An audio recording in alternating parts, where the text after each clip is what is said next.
Hello, Shannon here. I'm hoping that you guys are having a great day, evening maybe, and I want to thank you for joining me and giving me your time and attention. And today I would really like to talk about Jacob and why he's called Jacob and why he's called Israel both, and what's going on when he is referred to as Jacob and when he's referred to as Israel, and what kind of clues or hints that maybe the Father is trying to give to us a deeper meaning of the story. When Jacob is called Jacob, if you will go back and read the story, I believe it starts in Genesis 37. You may need to go back a little further than that. Um, Jacob is called Jacob when he's referred to as the older brother's father, but also when he is afraid to let Benjamin come with the older brothers to see Joseph in Egypt. This is extremely important because the older brothers represent those like Adam who are unbelievers or the fleshly nature. And Jacob and Israel, they're two different names, two identities for one person, the old man and the new man. When he is afraid to send Benjamin with the older brothers to see Joseph, we have to remind ourselves of the scripture that says there is no fear in love. Perfect love casts out fear. If he is afraid to send Benjamin, he's also not operating in love. And therefore, he's going to be called Jacob because he's in the identity of the older man rather than the new man. We're all supposed to move from the old man to the new man, the fleshly nature to the spiritual. Once he is courageous and he lets Benjamin go, he is then referred to as Israel. He's also referred to as Israel when speaking of him in reference to being Joseph's father or the younger brother's father.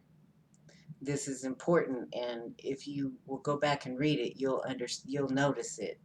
It's something that not everybody notices. And a lot of people have asked the question, why is he referred to as Jacob sometimes and Israel as others? Well, I've explained one reason. It's showing the duality of him. He's also a picture of God in the Bible, which many of the characters are. David is. Many of them are playing the part of God in the story so that we can see the bigger story. Those who have chosen the fleshly nature are going to get the father of the fleshly nature, which is not the Father. That would be the serpent spirit. We're going to get what we choose. But the one who gave the choices is the one that's going to give us what we choose. And I discussed that a little bit in the last video. But when we are operating in love as the second born, the spiritual, then we're going to get the real Father, Israel, the one that lays his life down, the one who has God with him. That L in Israel means God with me. So, with that being said, let's talk about Jacob's trouble. I believe it's right around the corner. I believe it's a trouble that is for those that are still operating like Adam of the old man, those not walking in love or faith, those that are blaming their neighbor and maker, those that are persecuting others for transgressions. And I believe that because of what I just showed you, of his name being referred to as Jacob when he's the old man and Israel as the new man. Now, Jacob's trouble is going to be 7 years of tribulation. And it says that that time was cut short or no flesh would be saved. Well, we have already been experiencing for 7,000 years a 7, and it correlates with the Jewish feasts and festivals of Passover. For the last 7,000 years, we were commanded to love our neighbor and to love our God, to walk in faith. Those who are doing that are just like their father, Yeshua. They are the unleavened bread. And if we have been operating like Eve, we've been consuming and devouring ourselves the unleavened bread. We have been walking in a Passover. Well, if you understand that in the Jewish religion, they don't just have one Passover, they have two. It's a second 7 a month later. I think it's a month later. For anybody who could not participate or keep the Passover in the first Passover celebration. Well, this second 7 that's shortened, where no flesh would be saved, it is for those who are still like Adam that did not keep the first Passover, the last 7,000 years that we were commanded to love and to lay it down and to hold fast, that he would come and redeem us. So those that did not keep it for 7,000 years will be going through it for the 7 years. It shortened, or no flesh would be saved. Flesh is not as patient as spirit. It can't last as long. So for 7 years, they're going to go through it. And I mean, we're all going to go through it to an extent, because all of us move in and out of loving each other and not loving each other. We just have to keep ourselves focused. But those who have basically been keeping it for the most part, with the exception of here and there, because like I said, we all walk in and out of these positions. We're human.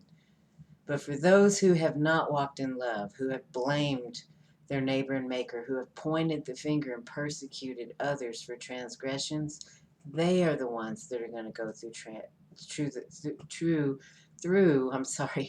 Jacob's trouble. The old man, who God is trying to get to become the new man. And it's been shortened, or no flesh, those like Adam would be saved. What does that mean? Well, those like flesh, Adam, the rest of us are like spirit, not flesh. Our spirit is ruling our flesh. So it's not speaking of everybody, it's speaking of those who are like Adam. So we're talking about the wheat and the tares. The wheat in the garden are those like Eve. The tares are those like Adam. It starts first within each one of us. We grow up together, our flesh and our spirit, and at the end, the flesh is cast aside in judgment. It dies and goes back to the earth while the spirit moves on. Now, each one of us goes through this process, but those who end up staying like Adam are cut off. But those who are like Eve are pruned. It looks the same to us because we're gone. We're in the grave. We have transformed into something different. But by spirit, one is cut off, one is pruned to be more fruitful. So I have this conversation to kind of try to provide a little bit of comfort to those who are still full of anxiety about what's to come. As long as you are loving your neighbor and maker, honestly, you don't have anything to worry about. He's going to make sure you're right where you're supposed to be. We all have an appointed time. We don't know when that time is, and we just hope that we fulfilled everything that God has asked us to do in our lifetime. And I am presenting these videos because I believe this is what God has asked me to do. And I am really hoping and praying that each person who chooses to spend their time with me to watch these videos is getting something out of it and understanding the material. And as I present more and more, I will get deeper. And it's not for some people. It's extremely deep, what I'm explaining. But it's necessary because there's so many different kinds of understandings and they're not all correct. You can't dispute when you see this pattern over and over and over and over in every story, saying the same thing and saying it a different way. So I'm hoping that you are appreciating the material and that you will join me again. I ask you to like, share, and subscribe, and I thank you graciously again for spending your time with me. And with that being said, have a blessed evening.